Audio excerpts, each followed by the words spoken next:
Former Ute and New England Patriot Christian Cox in studio breaking down the Utes, and Christian, another brutal defeat.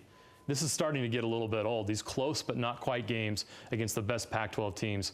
What happened Saturday? What was the difference in that game? It came down to the quarterback play. Yeah. When we had 0 turnovers, we had a 12-point lead.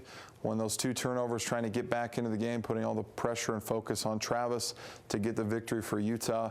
That's what ultimately led to our defeat, and that's been the same problem against UCLA, same problem against Oregon State. When everything is on Travis Wilson's shoulders, he ends up turning the ball over and it costs Utah victories.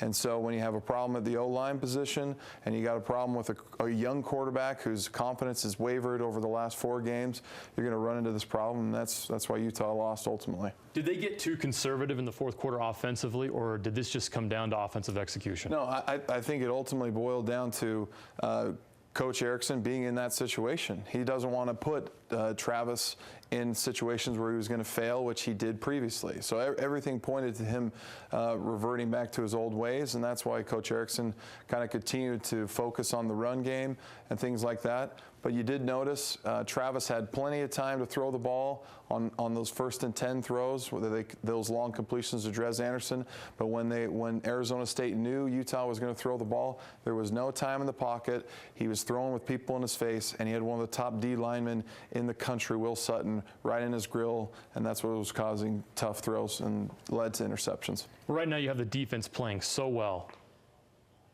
Does you start to have a little bit of a schism in the locker room because there's frustration from the defensive end? You've been in those locker rooms before, and that can happen. Do you sense that's happening right now? No, I think it's too late in the season. I think the defense kind of understands, how we're going to win games the rest of the season. It's going to be on us. It's not going to be left up to the offense. How we're going to keep ourselves in games is by causing turnovers, causing big plays, maybe interceptions, and the leadership's too strong on the defensive side.